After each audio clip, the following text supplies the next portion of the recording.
Alors, je vous présente le lien étroit qui existe entre l'ingénierie de formation des MOOC et le microlearning.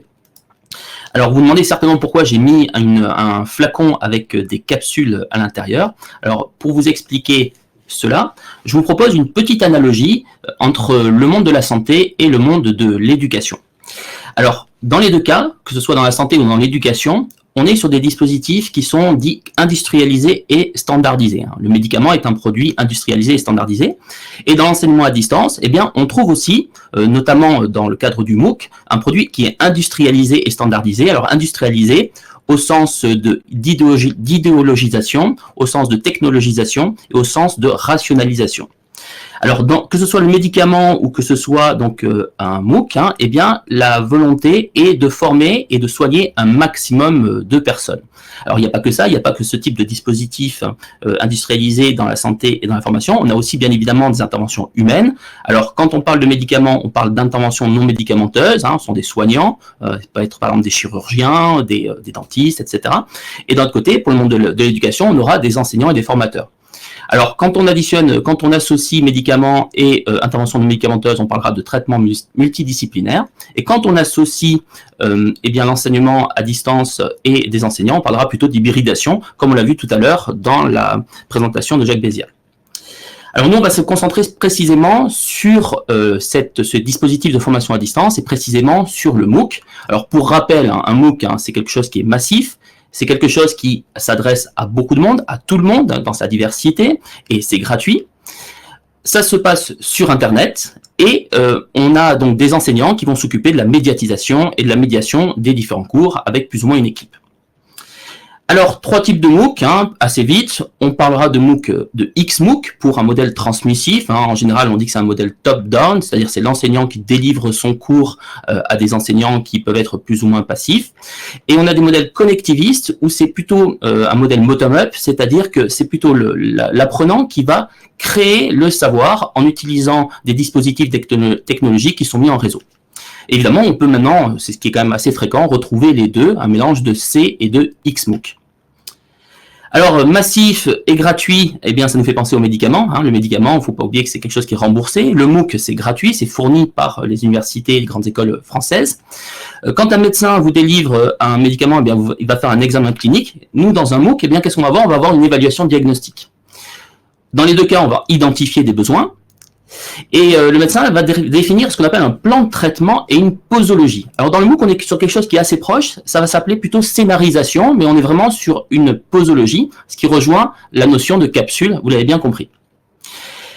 Dans le cadre d'un médicament, on va être intéressé par l'observance. Alors on pourrait se dire un médicament, ça fonctionne très très bien. En fait, c'est pas tout à fait le cas. Quand un patient va chez son médecin, qui lui délivre un traitement, eh bien, il y en a déjà pas beaucoup qui vont à la pharmacie le prendre. Et quand ils vont l'acheter, eh bien, il n'y en a pas beaucoup qui le prennent. Pour les MOOC, c'est un petit peu pareil. On va avoir beaucoup de gens qui vont s'inscrire à la formation, et bien on ne va pas en avoir beaucoup qui vont la terminer. À la fin, donc, quand un médecin va vous délivrer un médicament, eh bien, il va réaliser un examen clinique. Et nous, dans un MOOC, on aura une évaluation dite sommative. Alors, les deux peuvent aboutir à peut-être comme un passeport vaccinal, c'est très à la mode en ce moment, ou à un certificat de fin de formation, c'est possible. Nous, on va s'intéresser aujourd'hui précisément donc, au lien entre la formation à distance et la scénarisation. On va parler justement du microlearning et de ses posologies.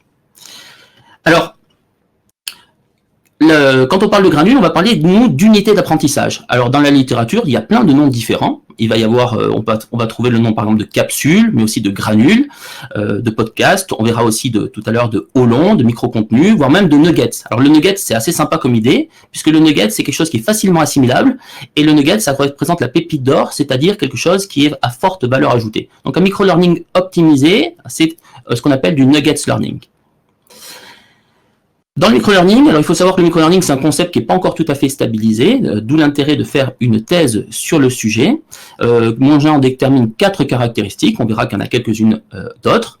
D'abord, c'est le fait que le contenu soit concassé. Quand vous avez un énorme contenu, eh bien, il faut le couper en petits morceaux pour l'assimiler. C'est un peu comme une plaquette de chocolat. Vous n'allez pas forcément réussir à la manger en une seule fois, quoi qu'il y en a qui peuvent y arriver, mais vous allez prendre des petits morceaux et pour pouvoir plus facilement l'ingérer, l'assimiler. Ensuite, il y a toujours une durée courte. L'idée, c'est d'avoir une attention qui va être soutenue pendant un temps limité pour faciliter les apprentissages. La forme va être assez variée. Dans les MOOC, c'est vrai qu'on a souvent des vidéos, c'est le modèle qui est un peu actuel, mais on peut avoir du texte, de la photo, du son. Et après, c'est la façon dont on va délivrer donc le savoir. On peut le délivrer soit au fil de l'eau, soit de manière continue. Quand on le délivrera au fil de l'eau, ce sera par exemple le fait de le donner par semaine ou par contenu, alors que quand il est continu, eh bien, on vous donnera tout d'un coup et ce sera à vous de vous occuper de découper ce savoir pour arriver à vous organiser pour apprendre. Donc, dans ces cas-là, on est vraiment dans ce que Liorin appelle l'apprentissage distribué. On aura morcelé ce savoir, parce qu'on est dans la psychobiologie, et on sait que les neurones ont besoin d'un certain temps pour arriver à vous permettre d'apprendre. Il y a des échanges ioniques, il y a des éléments biologiques qui sont en jeu. Et pour faire des connexions entre les neurones, il faut aussi des temps de repos. Donc, l'idée, c'est quand on donne une formation, quand on distribue la formation, c'est prévoir des temps où on a une charge cognitive qui est relativement plus basse, où on a des temps qui permettent d'espacer la formation pour pouvoir mieux apprendre.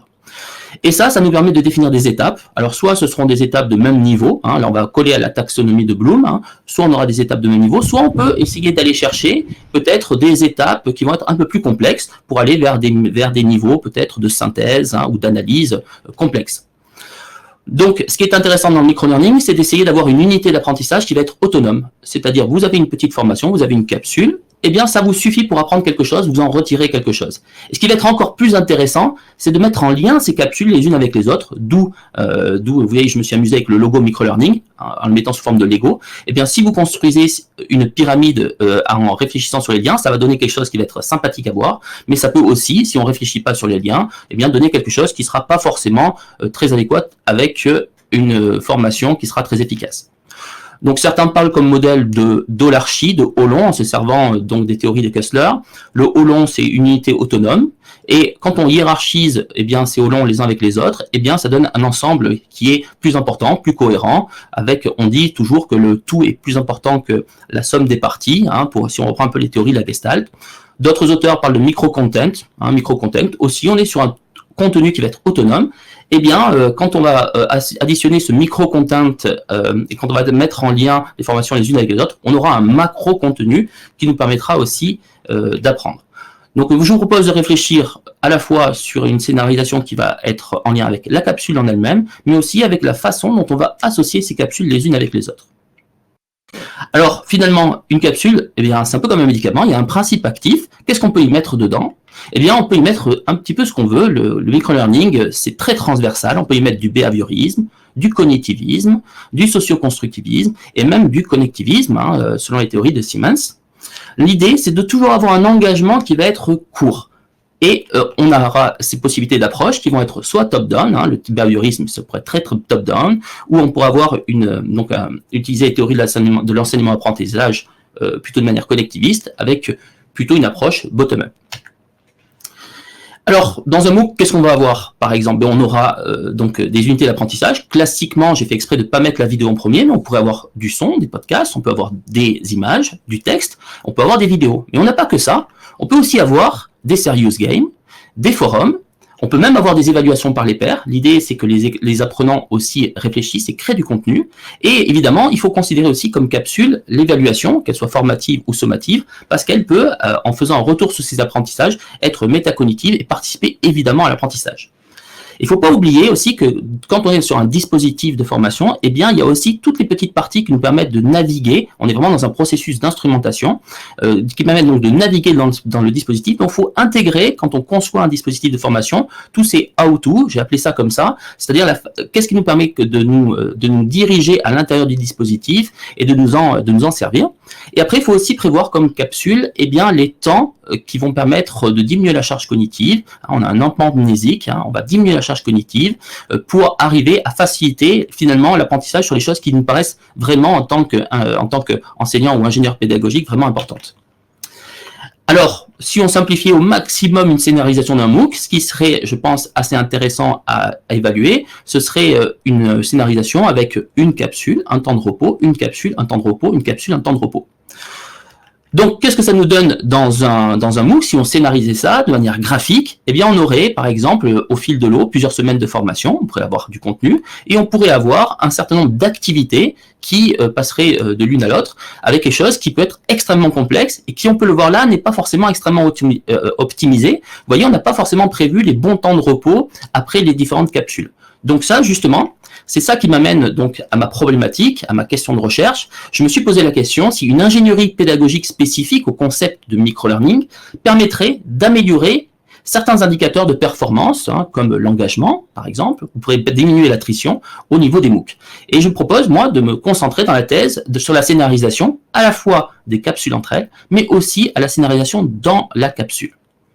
Alors, mon protocole de recherche est assez simple. Une première phase exploratoire, je suis en train de faire ça en ce moment. J'étudie donc sur la plateforme Fun les MOOC qui ont lieu en 2020. Alors, il faut savoir qu'il y a en ce moment 569 MOOC qui sont disponibles. Il y en a à peu près 300 qui ont été tournés en 2020. Donc, je suis en train de passer en revue la scénarisation de tous ces MOOC.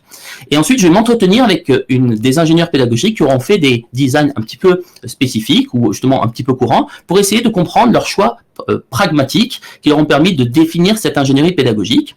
Et après, je vais comparer ça avec la littérature qu'il y a sur le sujet pour moi-même ne pas être uniquement dans le jugement, mais proposer une création d'un MOOC. Donc, on va créer un MOOC sur la plateforme Fun. On a appris ça, on a eu les autorisations en fait il y a 2 semaines.